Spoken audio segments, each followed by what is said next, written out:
Estas charlas, si ustedes se acuerdan, estas charlas de formación están en el contexto de la Cuaresma, un tiempo en el cual uno trata de volver la mirada hacia el corazón para poder encontrarse con la verdad, con mayúsculas, con Jesús en su corazón, y desde allí revisar su entorno. No solo su corazón, sino lo que le rodea, su infraestructura de vida, sus relaciones, su forma de su estilo de vida. Muy bien. En ese contexto de la Cuaresma, habíamos tomado la primera parte de la frase, que era necesario parar para pensar.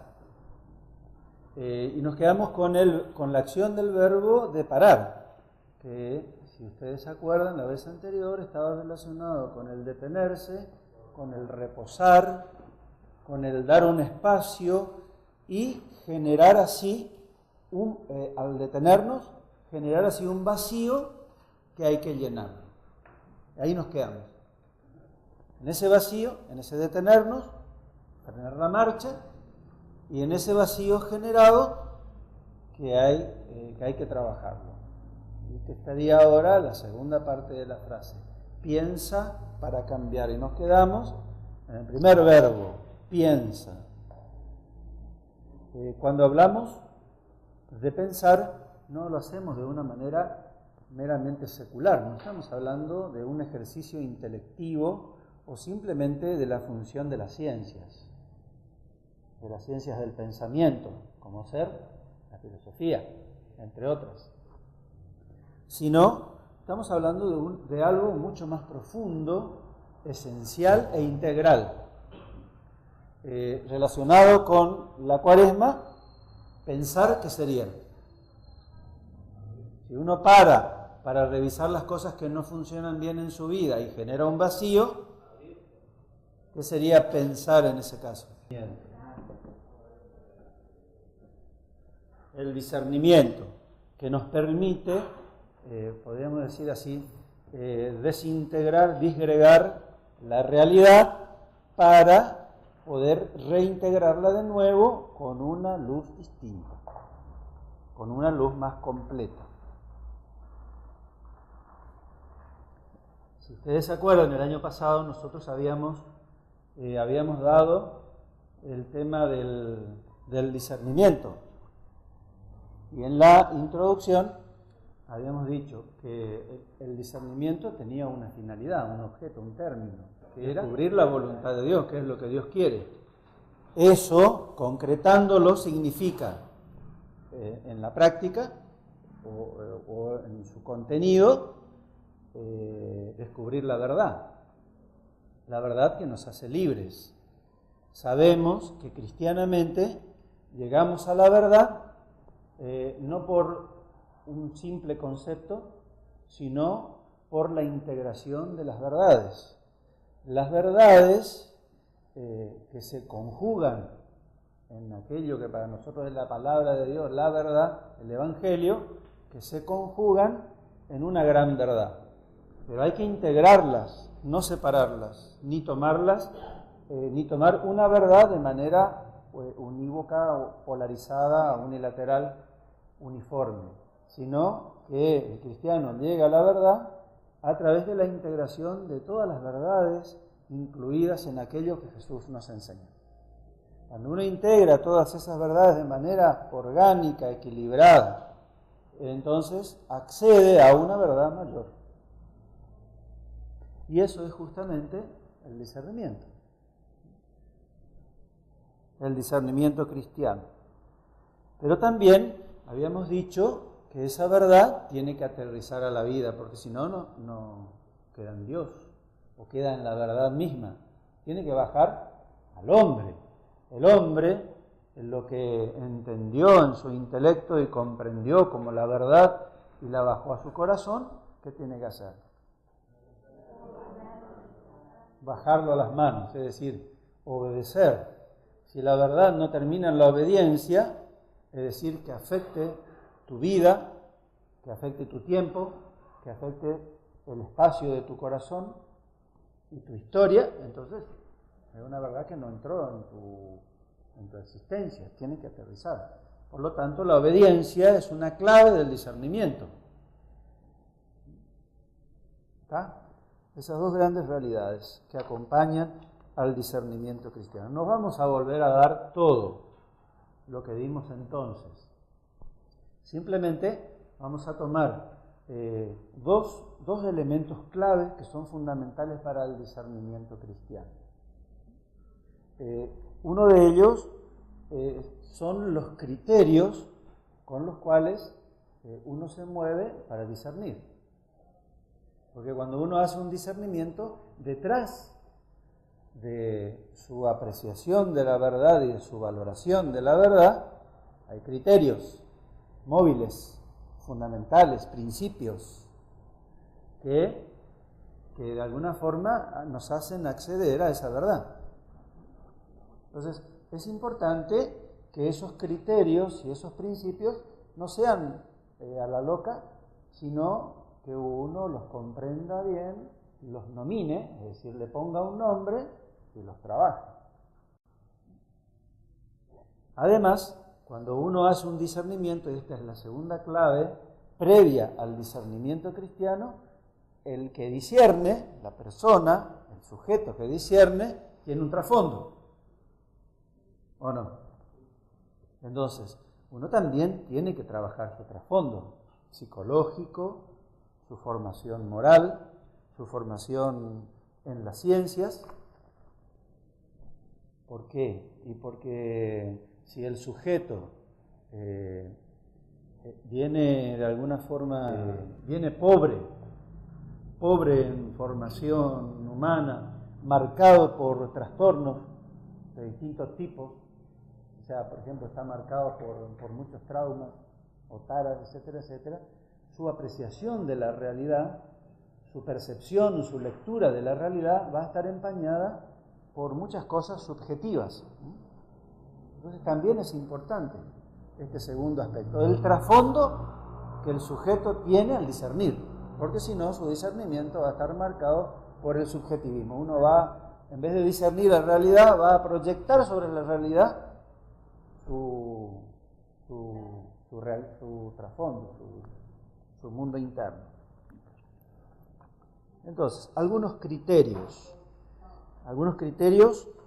que nosotros tenemos que tener en cuenta cuando vamos a hacer un discernimiento. Por ejemplo, que son binomios que tienen que estar complementados, siempre, integrados. Por ejemplo, cantidad, calidad, eficiencia y eficacia.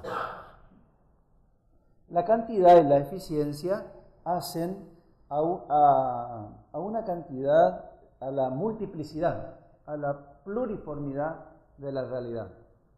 O si quieren, a lo exógeno o a lo que pasa afuera. No tanto a lo profundo, sino más bien al modo, al formato, a los dichos, si quieren, a los sucesos externos, comprobables, apodícticos. En cambio, la eficacia y la calidad hacen a la profundidad de esos hechos, de esas realidades. Es lo que está por debajo y por detrás. Lo subterfugio, el peso de profundidad que tiene esa realidad. ¿Se entiende o no? Entonces, uno tiene que conjugar esas dos cosas. La eficiencia y la cantidad, la pluriformidad, todo el espectro que acompaña a una realidad que uno va a discernir, y también la calidad y la profundidad de ese espectro, de esa infraestructura, de ese conjunto de cosas. Las dos entran en el discernimiento y las dos tienen que conjugarse e interaccionarse. Si uno va a discernir un conflicto entre dos personas, ¿no es cierto?, y va a mirar el aspecto de la pluriformidad, el aspecto de la cantidad y la eficiencia, y entonces va a tomar el motivo del conflicto de las dos personas, lo que uno dijo y lo que la otra persona dijo. Si no se toma bien la información y el dato de lo que realmente dijo uno y de lo que realmente dijo el otro, cuando pasemos a la profundidad y a la evaluación de la calidad del problema, no vamos a poder hacer un discernimiento. ¿Por qué? Porque el mensaje de lo que se dijo viene atravesado. ¿Se entiende, no? A la inversa. Si uno tiene muy bien la información y tomó con exactitud las palabras dichas, pero al momento de trabajarlas las deforma, cambia la sintaxis, cambia el contenido, el trasfondo, etcétera, etcétera. Entonces, obviamente que el discernimiento va a venir, por más que eficientemente y a nivel de cantidad y de forma y de modo esté perfecto, a nivel de contenido, de calidad, de profundidad y de interpretación de lo que se dijo, va a estar defectuoso. Entonces, las dos realidades tienen que estar interaccionadas. Cantidad, calidad, eficiencia, eficacia. Otra manera, otro elemento, otro criterio de fondo que también tiene que ser integral es observar lo positivo y lo negativo. Desde el punto de vista, es decir, tomar el prisma de visión de lo positivo. ¿Qué cosas a discernir en el conflicto hay de positivas y qué cosas hay de negativas? Y desde allí acceder, a partir de ese criterio de lo positivo y de lo negativo, entonces acceder a un discernimiento más profundo. Lo positivo, lo negativo, el análisis, la síntesis, el análisis que hace a una realidad, la desgaja, la desarma, para poder arreglar un aparato electrónico que está defectuoso, uno lo tiene que desarmar para poder diagnosticar en profundidad, lo tiene que desarmar completamente y diagnosticar. Lo mismo es el análisis en el trabajo de un discernimiento. Uno no puede tomar con frivolidad y frialdad una situación y decir esto ya es así, y no comprendió ni analizó profundamente cómo es la situación. No conoce todos los parámetros, todas las realidades que están en juego, etcétera, etcétera. Entonces agarra y toma un juicio sintético, una respuesta, una valoración, llegando a la síntesis sin haber pasado por el análisis. O a la inversa, uno se pasa analizando y nunca llega a una síntesis. Entonces, ¿qué hace? Su discernimiento es un discernimiento calecita. Lo único que hace es dar vuelta a sus pensamientos y da vuelta 1 y 10.000 veces a la realidad, pero no llega a nada. Entonces, la síntesis nos permite colectar todo y llegar a una conclusión cerrada, medianamente completa, de ese análisis que uno realizó de manera concienzuda.